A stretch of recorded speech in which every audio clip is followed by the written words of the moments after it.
इसके कंपोनेंट की बात कर लेते हैं।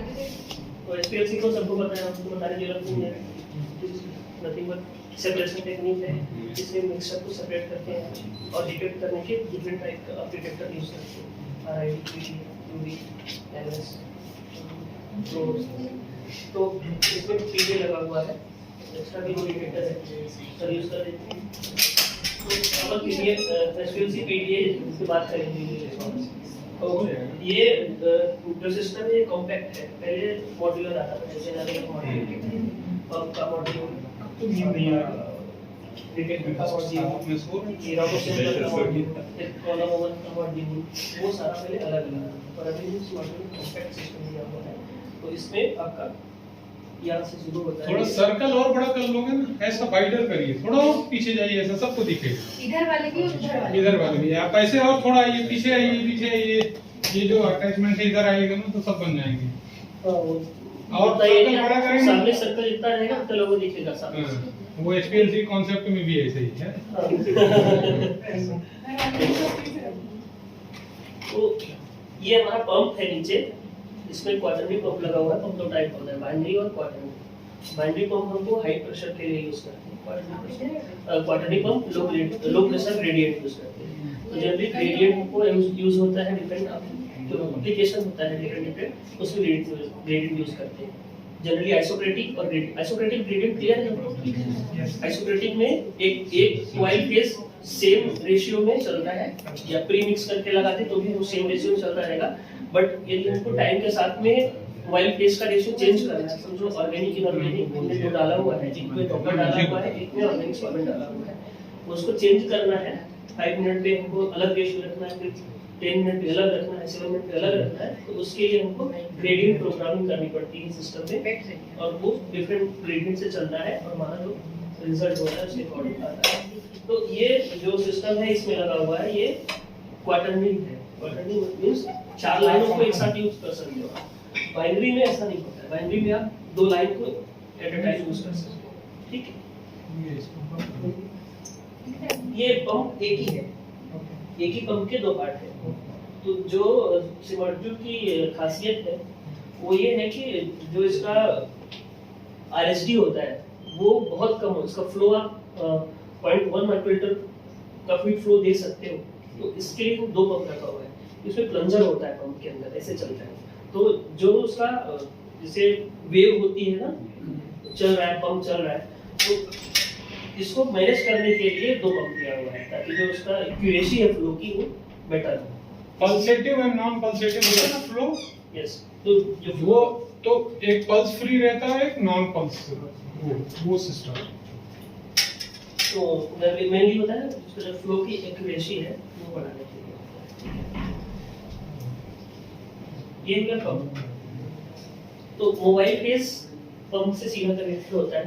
मोबाइल फेस ये होता है, मोबाइल फेस इसमें जो लगी हुई 4 मेन लाइन होती है मोबाइल फेस की।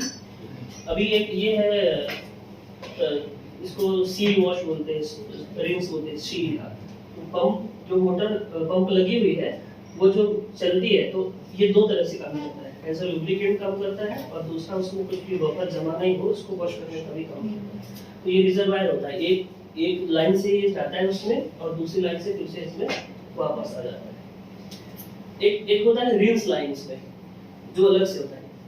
ये मोबाइल फेस के अलावा जो लाइन है उसकी बात करते हैं। तो एक इसमें रिंस लाइन होता है। रिंस लाइन होता है हमारा नीडल को वॉश करने के लिए, लाइक हम इंजेक्शन लेके इंजेक्ट कर रहा है सिस्टम में और उसको भी वॉश कर रहा है, क्योंकि बार-बार वो इंजेक्ट उससे नहीं कर सकते। तो उसको वॉश करने के लिए इंजेक्शन के पहले और इंजेक्शन के बाद में उसको वॉश करने के लिए एक हम यहाँ पे मोबाइल फेस लेते हैं, उससे उसको वॉश करते हैं। तो अभी यहाँ पे सवाल ये है कि क्या लेते हैं उसको, जो जिसको वॉश करने के लिए क्या लेते हैं। मोबाइल फेस हमने समझिए वाटर मेथनॉल लिया हुआ है। हमारा जो एनालाइट है वो कंपेटेबल है वाटर के साथ में, उसमें डिसॉल्व हो जाता है अच्छे से। हमने ऑर्गेनिक इनऑर्गेनिक भी लिया हुआ है। तो आपका जो निडल वॉश होगा, रिंस होगा निडल का, उसमें हम वाटर ले सकते हैं। जो भी एनालाइट है वो उसमें डिसॉल्व होना चाहिए। हमारा मेन पर्पस है कि उसको वॉश करना है, तो जो उसमें डिसॉल्व होगा उसी से वो वॉश होगा, नहीं तो वो वॉश नहीं होगा। ठीक है, तो जनरली जो मोबाइल फेज ए होता है उसमें बफर नहीं होना चाहिए। बफर बनाते हैं यहाँ, buffer cut minus buffer, mobile phase A B minus buffer इसको रखते हैं, मतलब बफर हटा के इसको वॉश करते हैं, क्योंकि वॉशिंग के लिए बफर की जरूरत नहीं। ठीक है, ये हो गया। फिर mobile phase A B C D 4 lining हो गई, जिसको हम कॉम्बिनेशन में यूज कर सकते हैं। A B A B C D चारों यूज कर सकते हैं, क्योंकि इसमें क्वार्टरली पंप लगा हुआ है। तो ऐसा मेथड होता ही नहीं, मैंने तो नहीं देखा कि ये चारों पंप एक साथ यूज होते हो। इसका कॉम्बिनेशन बना के आप यूज कर सकते हैं। मान लो एक कॉलम में आपके 3 मेथड चल रहे हैं, तीनों मेथड में डिफरेंट आपके मोबाइल फेज लगने हैं। समझो एक में मेथनॉल वाटर लगना है, एक में एसीएम वाटर लगना है, तो वहां पे आप क्या कर, आपके पास ऑप्शन रहता है कि आप उसको चेंज करके यूज कर सकते हैं। फिर भी एक लाइन आपके पास फ्री है, तो उसको आपको मशीन ऑटोमेशन में है, तो आपको वॉश भी करना है सिस्टम को, तो उसको आप यूज कर सकते हो as a wash, column wash. क्योंकि जो रिकमेंडेड ये होता है कि कभी भी सिस्टम चल रहा है, कॉस्टली सिस्टम है, तो उसको वाटर में नहीं छोड़ते, उसको जब फाइनल छोड़ेंगे रन करने के बाद, तो उसको ऑर्गेनिक सॉल्वेंट में छोड़ेंगे। तो जो फाइनल रन होना चाहिए, इससे सिस्टम हमारा एनालिसिस खत्म हो गया, फिर सिस्टम जो वॉश जाता है 5 मिनट 10 मिनट 15 मिनट जो भी है, वो ऑर्गेनिक सॉल्वेंट में चलता है, प्योर ऑर्गेनिक सॉल्वेंट में चलेगा, और उसी में सिस्टम रहेगा। मान लीजिए 1 महीने के लिए सिस्टम बंद करके रखना है, कुछ काम चल रहा है यहाँ पे, तो वहाँ पे हमको उसको ऑर्गेनिक सॉलिड में ही चला के छोड़ना चाहिए। कॉलम के साथ भी यही है और सिस्टम के साथ भी यही है। ठीक, इसका जो स्पेशल डिजाइनिंग होता है वो ए हमेशा जो ए लाइन होता है, ए और सी, वो लाइन हमेशा बफर के लिए यूज करनी होती है। ए और सी, बी और डी हम ऑर्गेनिक के लिए यूज कर सकते हैं। ठीक है, ये हो गया हमारा मोबाइल फेज का।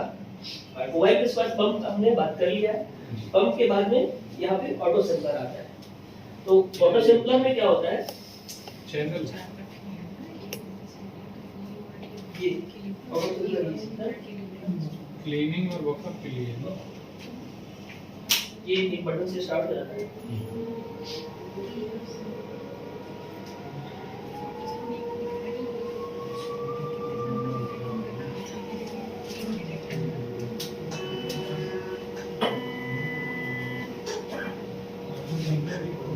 हाँ दिखा दीजिए,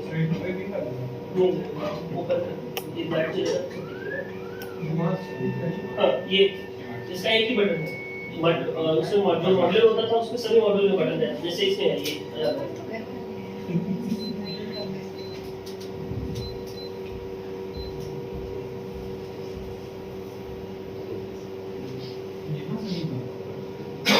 यहाँ से ये स्लिप मोड हो जाता है, यहाँ से करने की जरूरत नहीं है। यदि पूरा पावर ऑफ करना है तो वहाँ से कर दीजिए, नहीं तो कमांड यहाँ से दे दीजिए। इसमें ऑटोमेशन फीचर मैं भी बताऊंगा। इसमें ऑटोमेटिकली इसको स्लीप मोड में भेज सकते हैं आप। बहुत कम हाई वॉट्स लगभग यूज करता है ये। पूरा सिस्टम बंद हो जाएगा, केवल इसका जो माइंड है वो केवल रहेगा वहाँ पे। उसके बाद ये सुबह फिर से पूरा सिस्टम ऑन करते हैं। ठीक है, ये ऐसा ट्रे रहता है इसका, ये ऑटो सैंपलर। सीरीज देखा होगा आपने, इधर से इधर आया और गया उधर, रिंग्स होने आया। हाँ, फिर स्टार्ट करेगा तो जेड होम पोजीशन होता है उसका, तो वो वहां से एक बार जाता है, सब कुछ ठीक है चेक करने के लिए, या फिर दिखता है चेक कर रहा है सब कुछ ठीक है कि नहीं, तो वो चेक करता है, उसके बाद चला जाता है। एक में 54 वायल एक ट्रेन रखी है, ऐसी 4 ट्रेन है। ये बाहर भी निकल जाती है, पर इसको ज्यादा निकालने की जरूरत नहीं पड़ती है, उठा के आप अपना ला के रखो इसमें। ये ऐसा होता है, ठीक है।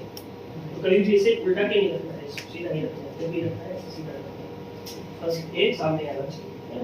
तो इसमें बाइट्स के नंबर पड़े हुए हैं, और हम जब वहां से कमांड देते हैं ना, तो हम बोलते हैं कि हमारा सैंपल का स्टैंडर्ड किस सीक्वेंस में है और हमारा एनालाइट किस सीक्वेंस में है। तो हमको रिमेंबर याद रखना है कि हम कहाँ कौन सा सैंपल पुट कर रहे हैं, ये सबसे ज्यादा। और कौन सी ट्रे में रख रहे हैं, कौन सी ट्रे के भाग में रख रहे हैं, क्योंकि हमको हर चीज डिजिग्नेट करनी पड़ती है। तो लेफ्ट से राइट होता है जनरली, तो फर्स्ट सामने की ओर फर्स्ट, उसके पीछे सेकंड, फिर उसके पीछे थर्ड, हो जाता है। ठीक है, ये इसका वायर होता है 2 ml का 1.5 का स्टैंडर्डाइज होता है। तो ये वायर क्या सैंपल रखा है?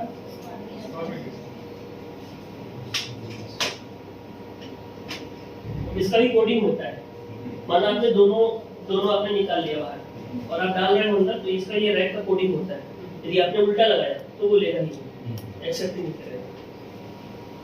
उसके लिए यहाँ डिजाइन बनी हुई है हाँ, कि आपको कौन से चैनल को कैसे चालू करना है, उसी अकॉर्डिंग नहीं, वो लेगा ही नहीं। और क्या होता है कि कई बार बच्चे तो शरारती होते हैं। आप तो पीजी करके अब टीचर बनने वाले होंगे, उन्होंने कोई बटन दबा दिया, अब लो हमारी ट्रे ले ही नहीं रहा। रीजन क्या है?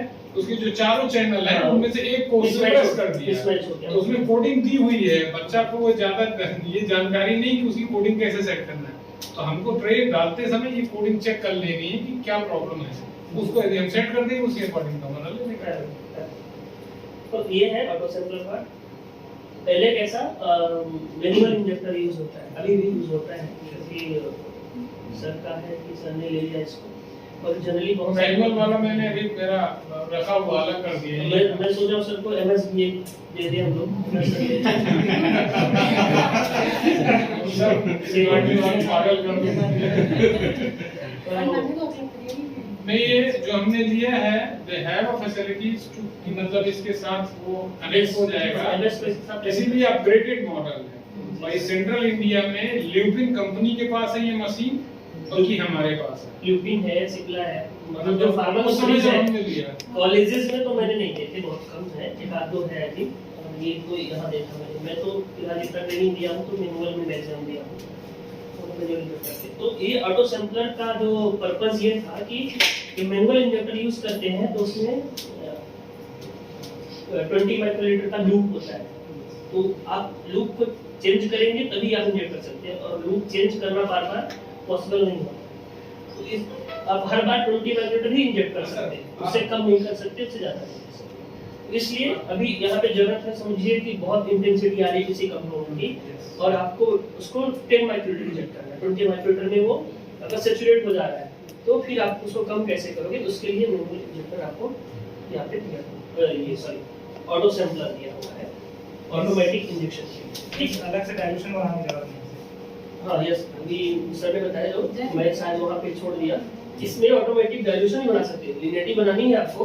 अब वो वैलिडेशन उसका करना पड़ेगा आपको कि आप इसे फार्मा कंपनी से उसको वैलिडेट करती है, जो प्रॉपर आरआई की उसका रिकॉर्ड रहती है। कोई भी काम फार्मा कंपनी करती है भी, तो एज अ फार्मा स्टूडेंट आपको हर चीज के पीछे रीजन रखना होगा, हर चीज के पीछे कि आपने ये ऐसा क्यों किया और ये कहाँ तक सही है, और आपने इसको कितने पॉइंट पे तो वेरीफाई किया है, वो सारी चीजें वहाँ पे उनको लगती है। तो इसलिए जीएलपी वगैरह बहुत सारा रेगुलेशन होता है, पढ़ना पड़ेगा, बेबी की आपको होगा। यस, तो ये ऑटो सैंपलर का हो गया। ऑटो सैंपलर में हम ऑटो डाइल्यूशन कर सकते हैं, कस्टमाइज इंजेक्ट कर सकते हैं, उसको कितना इंजेक्ट करना है, 5 माइक्रोलीटर, 10 माइक्रोलीटर, 20 माइक्रोलीटर, वो चेंज कर सकते हैं। ठीक है, फिर ये आता है इसका डिटेक्टर का पार्ट, जो कि ऊपर की ओर दिया हुआ है। तो ये भी टेम्परेचर कंट्रोल है। इंजेक्टर के बाद हमारा नेक्स्ट जो जाता है वो जाता है कॉलम, है ना। अभी हमारा मोबाइल फेज चल रहा है, हमारा सैंपल इंजेक्ट हो गया है, और सैंपल अब हमारा जाएगा यहाँ से कॉलम ओवन से। कॉलम ओवन में जो कॉलम है वो मेन पार्ट होता है, जो इतना ताम झाम है सब उसी के लिए होता है। यस, तो वहाँ पे हमारा जो सेपरेशन होता है मेन काम वहाँ पर होता है।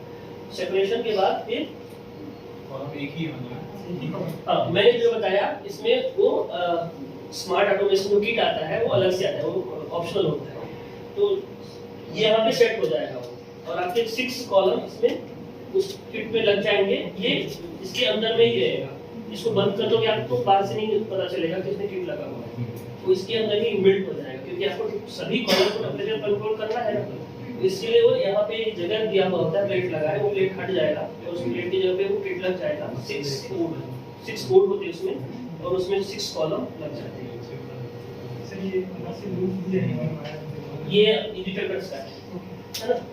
आपको मान लीजिए दूसरा डिटेक्टर यूज करना है तो आप कॉलम के बाद सीधा डिटेक्टर में जाना है। Yes, sir. तो डिफरेंट डिटेक्टर यूज करना है तो Yes. कॉलम का जो Flow. हाँ ये इसका जो आउट फ्लो है वो आप उसके इनलेट में लगा दो दूसरे डिटेक्टर के, तो दूसरा डिटेक्टर भी आप यूज कर सकते हैं। Yes. कॉलम हाँ, का 3-4 जितने भी रख लो आप, बस पाइप ही तो लगानी है उसमें, या ट्यूबिंग लगानी है। सर जैसे कॉलम सबसे कॉस्टलियर पार्ट रहेगा कि कैसे, मतलब कुछ जैसे कई बार अननोनली किसी ने एक्सट्रैक्ट या कुछ ऐसे डाइल्यूशन में कर दिए तो यदि वो चॉक हो गया कॉलम तो इट विल बी वॉशेबल और सर कैसे? उसमें उसका सब कंडीशन होता है। हाँ। लाइक कॉलम का भी चेक होता है, कॉलम का कितना वो लॉस हुआ है वो सब परफॉर्म करते हो आप।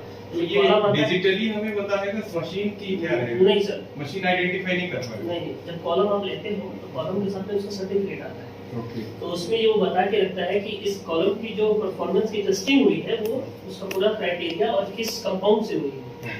तो जैसे फार्मा कंपनीज क्या करती है, पहले उसको वेरीफाई करते हैं, तो वेरीफाई करने में ओके है तो वो उनका जो होता है रेफरेंस डेटा बन जाता है। फर्स्ट टाइम जो हमने रन किया था वो ये चीज है, फिर वही चीज हम समझिए 100 रन के बाद देख रहे हैं तो कितना लॉस हुआ है, वो उस लॉस को कितना उनका जो लेवल है कितना तक टॉलरेंस, उसकी लिमिट क्या है, उस लिमिट पे ही वो उसको फिर ड्रॉप कर देंगे। क्या एक्सीडेंटल कंडीशंस हो गए तो सीधा कॉलम ही चेंज करना पड़ेगा। वो there is no chance for this. वो एक्सीडेंटल कंडीशन ऐसे होती है कि समझो आपकी नॉर्मल फेज और रिवर्स फेज में चेंज किया जी। तो जनरली प्रॉब्लम आता है, नहीं प्रॉब्लम नहीं आता है। जनरली जैसे वॉशिंग करते हैं, वॉशिंग कर रहे हैं, फिर भी जो प्रेशर आना चाहिए, जैसे 5000 psi प्रेशर रहता है। नहीं नहीं, मेरा सिर्फ ये जानना था कि मतलब ये जो मशीन है जैसे एक्सिड क्या होता है कि कई बार समझ नहीं पाते हैं चीजों को और किसी ने वो चीज सैंपल इंजेक्ट मतलब एक्सट्रैक्ट या कुछ इस टाइप की चीजें, तो ये यदि कॉलम यदि मतलब चोक हो गया तो क्या ये मशीन उसको आइडेंटिफाई करके हमें बताती है इधर के प्रेशर इंक्रीज हो तो समझ प्रेशर इंक्रीज, वो तो खैर वो मैनुअल में भी पता चल जाता है, लेकिन बेस पे हाँ, वही नाम और डिटेक्टर्स नहीं है मतलब कहीं पे सामने कहीं पे ऑब्स्टेकल आ रहा है तो जो बैक प्रेशर क्रिएट होगा तो वो वेरीफाई हो जाएगा। तो आप कॉलम हटा के लगा दोगे ट्यूबिंग और बैक प्रेशर निकल गया तो मतलब कॉलम नहीं वो मैं समझ गया, वो तो मैनुअल वाले में भी मतलब इससे पहले वाला भी डिटेक्टर नहीं लगे, सेंसर नहीं लगे हैं। सेंसर इसमें है बट वो सेंसर ऐसा है कि समझो आपका लीक कर गया कॉलम, हाँ तो लीक के लिए सेंसर है। इसमें गैस सेंसर भी है, मान लीजिए कोई हीट होता है, आप कॉलम ओवन हीट रहता है 40 डिग्री के पास चला रहे हैं, कोई वोलेटाइल सॉल्वेंट डाला हुआ है और वो वहाँ पे लीक किया और वो वेपराइज हो गया तो ऐसे पता नहीं चलेगा। फिर उसके लिए इसमें गैस सेंसर भी लगा हुआ है, गैस सेंसर सेंसर आपका जो ये कॉलम वाला क्वेश्चन था ना, इसमें जब वॉशिंग करते हैं गलती तब होती है। मान लीजिए कोई नया यूजर है और वो वॉशिंग कर रहा है, समझिए हॉट वाटर से वॉशिंग कर रहा है तो कॉलम लगाने की जरूरत नहीं है। मशीन को वॉशिंग कर रहा है तो कॉलम उसको निकाल देना चाहिए। उस कंडीशन में हमने हॉट वाटर चला दिया मशीन में, कॉलम में भी चला दिया, फिर उसके बाद उसने एसिडिफाइड वाटर चला दिया है ना, तो फिर दिक्कत हो जाता है, फिर कॉलम खराब हो जाता है। ठीक है, ये हमने कॉलम में सेपरेशन होता है, उसके बाद डिटेक्टर यूवी जो है इसमें लगा हुआ है, पीडी लगा हुआ है वो डिटेक्टर। ठीक है, अभी ये सॉफ्टवेयर की ओर चलते हैं ना, हार्डवेयर का सॉफ्टवेयर यूज होता है इसमें लैब सॉल्यूशन। कोई डाउट है मशीन में कुछ किसी को कोई लग रहा है तो कॉलम की वॉशिंग जो है वाटर में ही करते हैं, क्योंकि जो किसी भी मैनेजमेंट का पर्पस ये होता है कि उसमें खर्च कम लगे और आउटपुट ज्यादा मिले, तो वाटर से ही वॉश करते हैं generally. HPLC grade water use करते हैं उसको वॉश करने के लिए और उसके बाद उसको फाइनली वॉशिंग भी करते हैं, वो ऑर्गेनिक में कर देते हैं ताकि इसमें वाटर कंटेंट रहे नहीं, कुछ उसमें क्रिएट नहीं, फंगल वगैरह आपको उसमें ग्रो नहीं है ना। फंगस ग्रो हो जाएगा तो वो पत्थर को पिघला देता है, तो इसमें सिलिके लगा हुआ है, यही चीज है। ठीक है, अभी आते हैं इसमें सॉफ्टवेयर। ये लैब सॉल्यूशन सॉफ्टवेयर है। सिमार्टजू का जो स्पेशलिटी ये है कि एक ही सॉफ्टवेयर से सिमार्टजू के सारे सिस्टम चलते हैं, जो क्रोमेटोग्राफी सिस्टम वो सारे लैब सॉल्यूशन से ही करते हैं। HPLC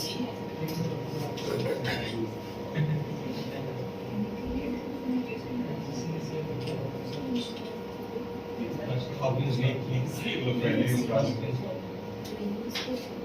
देखिए इसमें कॉन्फ़िगरेशन डला हुआ है, जैसे एक सिस्टम के साथ में कई डिफरेंट यूज करते हैं तो उसको अलग अलग कॉन्फ़िगरेशन होता है उसका, क्योंकि आपको डेटा इंटीग्रेशन सॉफ्टवेयर में करना होता है, उसका अलग अलग इंटीग्रेशन हो जाता है, सॉरी कॉन्फ़िगरेशन अलग अलग। ये हमारा हो गया, इसमें ये 4 मेनू इसका मिलता है मेन में, एक इंस्ट्रूमेंट और पोस्ट रन। इंस्ट्रूमेंट मेनली होता है जो हमारा रियल टाइम इंस्ट्रूमेंट में जो वर्क है मेथड क्रिएशन का, रन बैच बनाने का, बैच रन करने का, वो सब होता है। और जो पोस्ट रन में होता है, जैसा कि इसका नेम भी है पोस्ट रन, तो रन कंप्लीट होने के बाद जो वर्क होता है वो डाटा एनालिसिस। यस पोस्ट, ठीक। तो इंस्ट्रूमेंट में पहले हम ये ओपन कर लेते हैं स्किल्स की सीडी, डबल क्लिक करेंगे तो भी ओपन हो जाएगा, और राइट क्लिक करके भी रियल टाइम एनालिसिस ओपन करेंगे। एक और फीचर इसमें मिलता है ऑफलाइन एडिटर। ऑफलाइन एडिटर क्या है, जैसे आपका रन चल रहा है कंटिन्यू, है ना, अब आपको एक मेथड बनाना है और एक बैच भी बनाना है कि वो रन खत्म हो तो ये मेथड और ये बैच हमारा रन हो जाए, तो उसके लिए ऑफलाइन एडिटर यूज कर सकते हैं। मशीन जो चल रहा है उसको कोई प्रॉब्लम नहीं होगा, आपका नया मेथड बन जाएगा, नया बैच बन जाएगा, आपका सीक्वेंस भी बन जाएगा उसका पूरा, और आप उसको सबमिट भी कर देंगे वहां से, तो वो क्यू में लग जाएगा, जो रन हो रहा है उसके पीछे लग जाएगा वो, और जब वो खत्म होगा तो वो स्टार्ट, ठीक है। ये रेडी है सिस्टम, ठीक है। तो यहाँ पे मेन में डाटा एक्विजिशन में ये सिस्टम चेक होता है। सिस्टम चेक करने के लिए कुछ प्रॉब्लम तो नहीं है सिस्टम में, ये परफॉर्म करते हैं जनरली इंजीनियर लोग करते हैं इसको। ये सिस्टम कॉन्फ़िगरेशन है, मतलब सिस्टम में क्या क्या है इसको वहां से देख लेते हैं, सिस्टम क्या क्या कॉन्फ़िगर्ड है सिस्टम में, ये यहाँ से देखते हैं। तो इसको ओपन करेंगे, यहाँ पे दिख जाएगा क्या क्या है, क्या इसमें ये सारा चीज है, क्या क्या है। सिस्टम कंट्रोलर लगा हुआ है, पंप है, ऑटो सेंसर है, ओवर है, कॉलम मैनेजर भी होता है इसमें। कॉलम मैनेजर मतलब जैसे मल्टीपल, जिसके पास मल्टीपल सिस्टम है ना, तो कॉलम मैनेजर भी वो बना सकता है, और कॉलम कितना यूज हुआ है, कौन सा यूज हुआ है। तो जब आप इसको अनेबल कर दोगे तो आपने कोई कॉलम लगाया हुआ है और इसमें कमांड डाला हुआ है और आपने कॉलम निकाला नहीं उसको, तो दूसरा कॉलम आप निकाल सकते हो। इसके लिए ये थोड़ा कंप्लायंस लेवल पे जब जाते हैं वहाँ पे, ठीक है। ये कॉन्फ़िगरेशन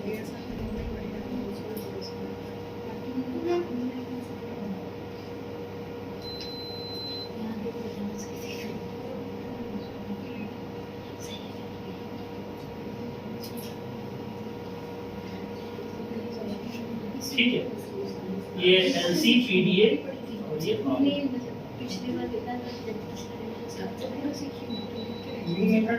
हाँ, ये जो हमारा फर्स्ट विंडो है रियल टाइम एनालिसिस, यहाँ से हम मेथड, न्यू मेथड क्रिएट करना है तो क्रिएट कर सकते हैं। तो यहाँ पे फाइल है, फाइल से जाकर न्यू मेथड फाइल बनाना है। न्यू मेथड फाइल यहाँ से बना लेते हैं। न्यू मेथड फाइल क्या है आइडिया, मेथड फाइल यहाँ पे जो बनता है, दो तरह का मेथड होता है। एक इंस्ट्रूमेंट का मेथड होता है, मतलब इंस्ट्रूमेंट को जो कमांड देने वाले हैं कि कितना फ्लो करना है, कॉलम टेम्परेचर कितना रखना है, डिटेक्टर सेल का टेम्परेचर कितना रखना है, ऑटो सैंपलर में कितनी सैंपलिंग करनी है, फ्लो रेट कितना रखना है, सॉल्वेंट का रेशियो क्या रहेगा, ग्रेडियंट प्रोग्रामिंग करनी है तो वो कैसी करनी है, वो सारा चीज जो मतलब देते हैं वो यहाँ से। जब मेथड बनाएंगे तो ये डाटा एक्विजिशन में ये पूछ रहा है घंटा 10 मिनट टाइम, हमारा जो रन है वो 10 मिनट। यदि आप पूछते हो कि ये 10 मिनट कहाँ से आ रहा है, तो ये आईडी का पार्ट है, किसी ने मेथड डेवलप की हुई है और उस मेथड को आप एज अ एनालिस्ट यूज करते हैं।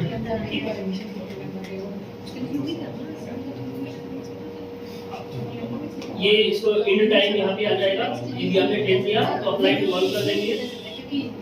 कुछ क्वेश्चन है, किसी का कोई सवाल है?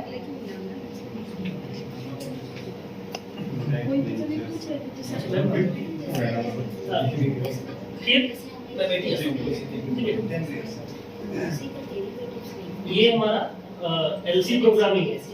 यदि आपने ग्रेडियंट यूज किया हुआ है तो यहाँ पे हम प्रोग्रामिंग करेंगे, मैं बताता हूँ। तो पंप में जाएंगे, लो प्रेशर ग्रेडियंट में सेलेक्टेड है, यहाँ पे हम आइसोक्रेटिक फ्लो भी दे सकते हैं। जब हमको आइसोक्रेटिक फ्लो की जरूरत है तो वहाँ पे आइसोक्रेटिक कर देंगे। आइसोक्रेटिक फ्लो आपको पता है। लो प्रेशर ग्रेडियंट क्या है, हमको रेशियो चलाना है, डिफरेंट रेशियो। उसके लिए अपन एलसी टाइप में प्रोग्रामिंग कर देते हैं।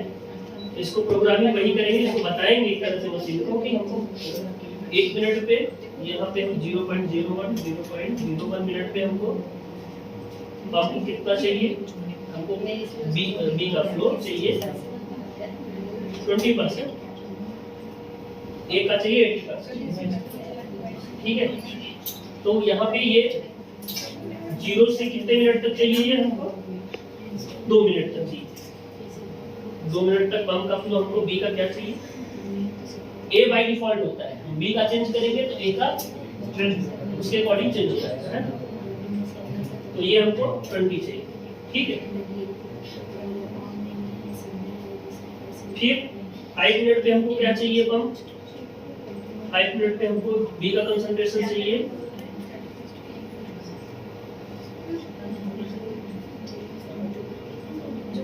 समझिए 50 चाहिए।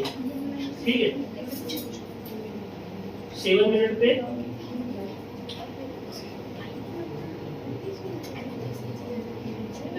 बी का कंसंट्रेशन कितना चाहिए, फिर से 20 चाहिए।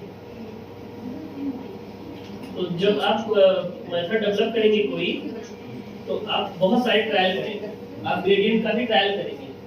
तो ये जो मेथड को डेवलप कर रहा है तो आपको मेथड जो आती है वो बहुत सारे ट्रायल से आती है। फिर आप ट्रायल जब करोगे तो आप डिफरेंट बनाओगे। तो उसमें ये चीज ध्यान रखना होता है कि जो हमने रेशियो इनिशियली रखा है, रन होने की जो लास्ट स्टेज है वहां पे भी सेम रेशियो होना चाहिए, जिससे नेक्स्ट रन के लिए कोई ऑब्स्टेकल नहीं हो। तो ये थोड़ा सा मेथड डेवलपमेंट का पार्ट है। 10 मिनट तक पंप कितना चलेगा, बी का 30 चलेगा। फिर उसके बाद क्या होगा, 10 मिनट के बाद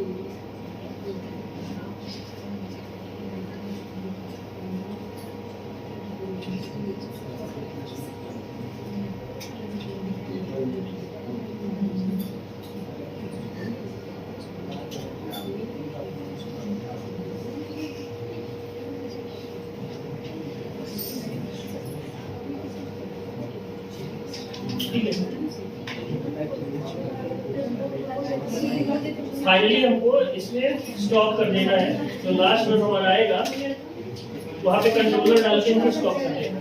ठीक है, ये इसका जनरल प्रोसीजर होता है।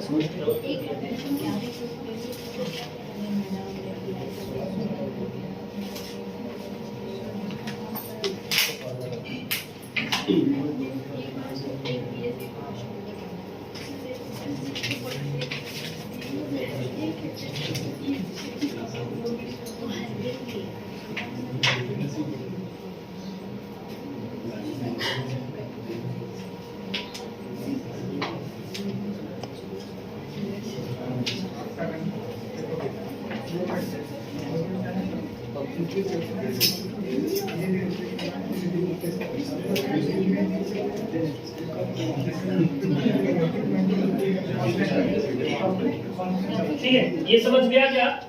ये समझ गया क्या? क्रिकेट एसी बन गया क्या? थोड़ा सा उसको फैन चला दीजिए थोड़ा सा धीरे धीरे।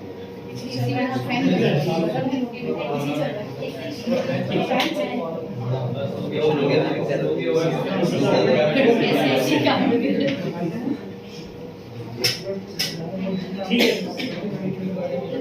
फिर पंप में आएंगे, पंप का फ्लो कितना देना है, फ्लो वगैरह चेक करेंगे।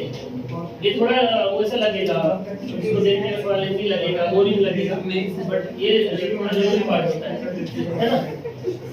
फिर पीडीए में लेंथ ऑन रखना है, ऑफ रखना है, वो सब समझिए। हमने वर्किंग का मैथड बनाया हुआ है, तो वहाँ पे हमको लैंप ऑफ करना है। लैंप हम उसको जरूरत नहीं है लैंप लगाए बेकार करने की।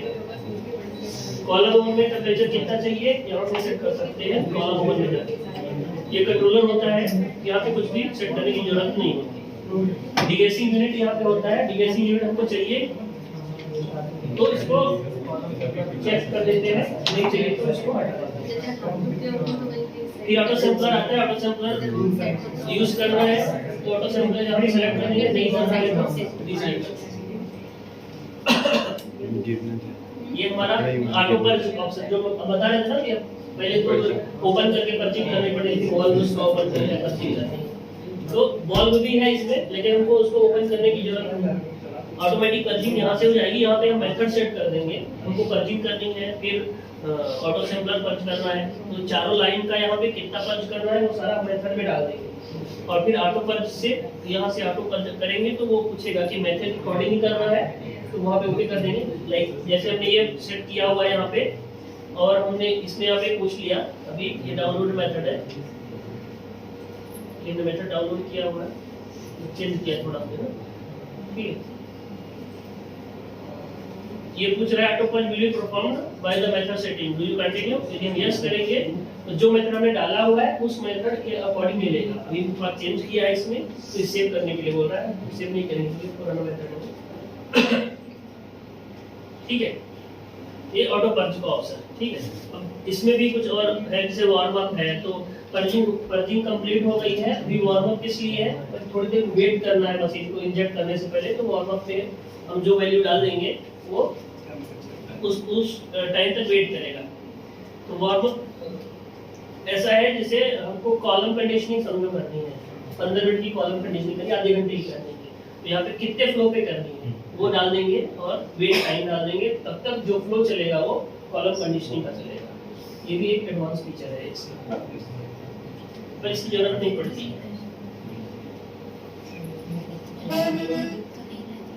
ठीक है, ये हो गया हमारा इसका मेथड क्रिएट करने का। अभी मेथड को सेव करने का है, तो सेव मेथड फाइल एज करके नया मेथड हम बना के और मेथड को सेव कर देंगे, और इस मेथड को हम यूज भी कर सकते हैं। हमने चूंकि रैंडम मेथड बनाया है इसलिए ये किसी एप्लीकेशन में नहीं यूज आएगा, तो इसलिए हम इसको सेव नहीं करने वाले।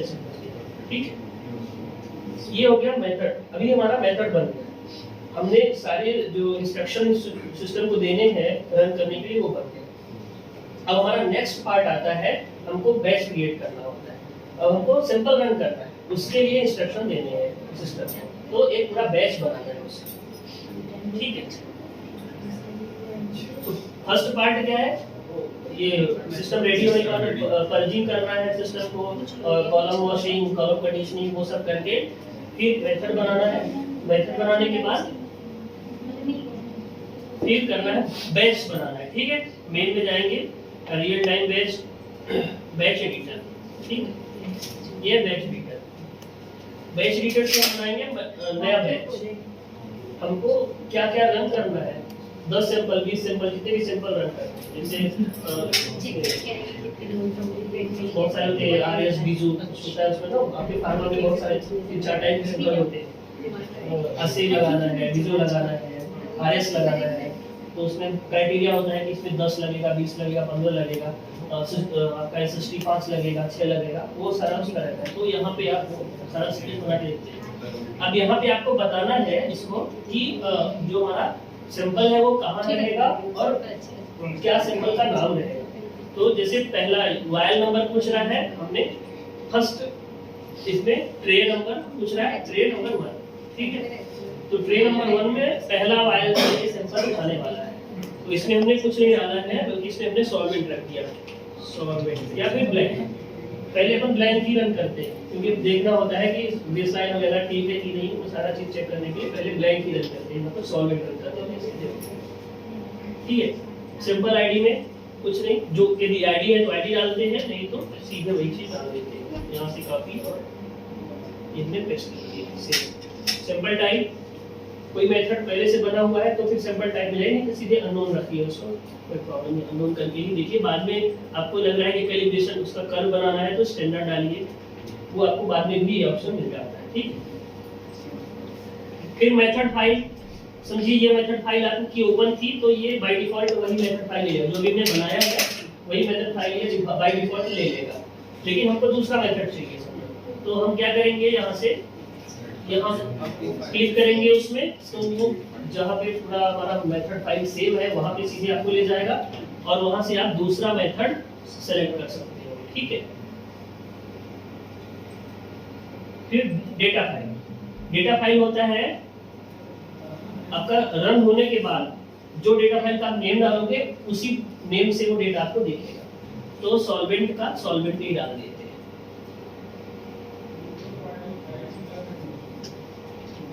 और क्योंकि इसमें एक और सॉल्वेंट हमने लगाया तो फिर वो नहीं लेगा, क्योंकि सेम नेम से दो डेटा नहीं हो सकते, तो इसलिए हम इस पे 1 कर देते हैं, ठीक है। अब समझिए हमको सॉल्वेंट 2 चलाने हैं, ठीक है। तो इसमें हम ऐड रो करेंगे 1, ये दूसरा ऑटोमेटिकली सारा उसका नेम वगैरह लेगा, ठीक है। अब इसका हमको स्टैंडर्ड चलाने हैं, समझिए, ठीक है। एक और हम ऐड करेंगे, ऐड रो 1 ऐड किया, अब इसको ऊपर चेंज कर देंगे, ठीक है। अब ये वायल नंबर एक ही से दोनों चाहिए ना, तो दोनों में हम वायल नंबर एक ही डाल देंगे इसमें। यहाँ से हम नंबर एक ही है, यहाँ पे हम डाल रहे हैं स्टैंडर्ड, ठीक है, स्टैंडर्ड।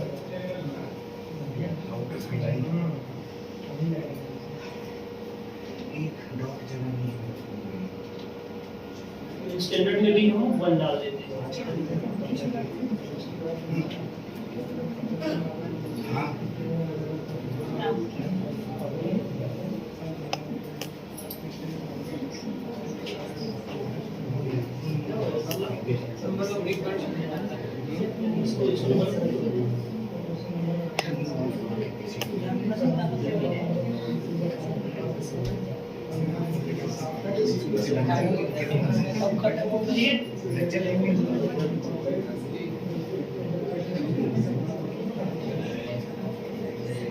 नहीं क्यों बोल रहे बेटा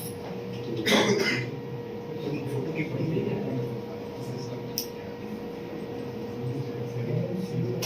वो तो पूछते हैं कि तुम वहाँ जा रहे हो नहीं जा रहे हो, नहीं तो कुछ नहीं रहे, ये नहीं कर वो नहीं खाना नहीं दिखाना नहीं लगता,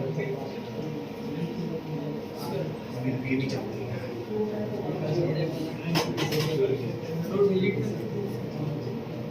अरे सॉरी अपन मेथड फाइल में कर रहे हैं, मेथड फाइल में करने की जरूरत ही नहीं है ना, हमने गलत कर दिया तो मेथड फाइल ये फिल आउट करो, ठीक है। अपन को क्या करना है, डेटा फाइल है ना, यस यहाँ पे आ जाए, ठीक है,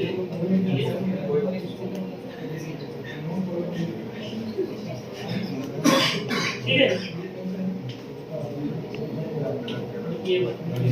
ठीक है।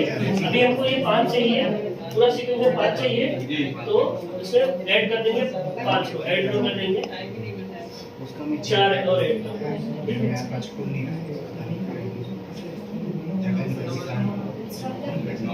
4 इसमें और ऐड कर देंगे, ठीक है। ये 5 आ गया, इधर भी नंबरिंग हो गई और इसमें भी नंबरिंग हो गई, ठीक है। ये इस तरह से बैच बन जाएगा, इसको हम सेव कर देंगे फाइल में जाके, सेव बैच फाइल, ठीक है।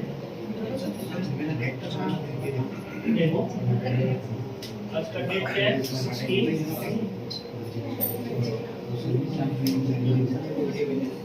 ठीक है। ये हमने सेव कर दिया। अब हमको इसको रन करना है, सेव बैच को रन करना है। हमारा मेथड क्रिएट हो गया, हमारा बैच क्रिएट हो गया, अब हमको इसको रन करना है। रन करने का यहाँ पे एक बटन है, क्यू बैच रन, यहाँ से इसको हम डायरेक्ट रन कर सकते हैं। और मान लीजिए एक आध रन हुआ है तो सेलेक्ट करके भी रन कर सकते हैं।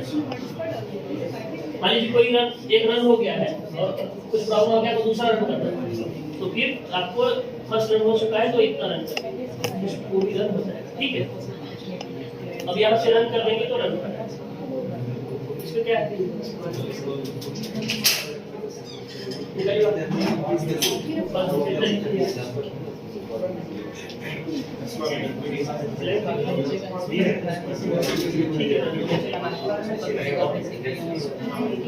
चलाए क्या?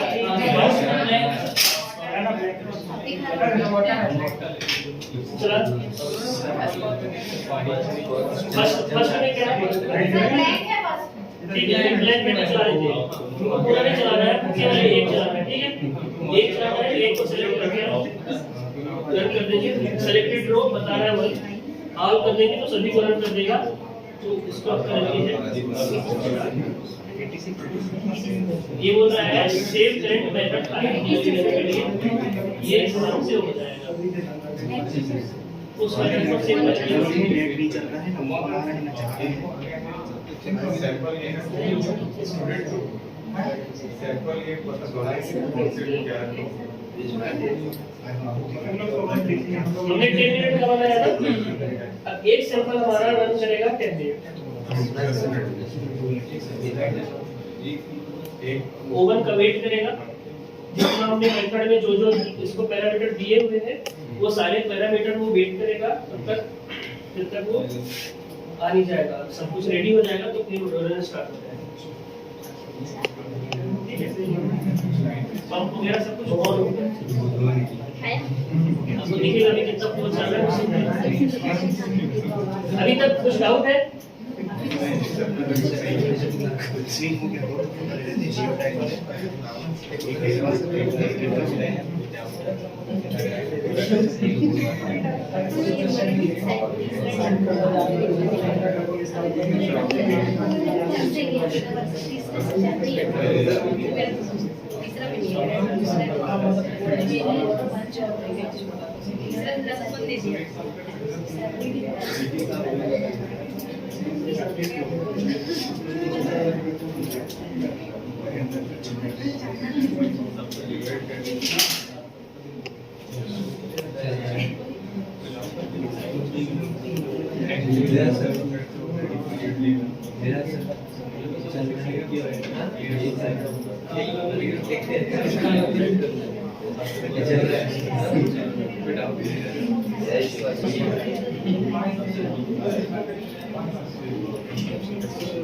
ओवन में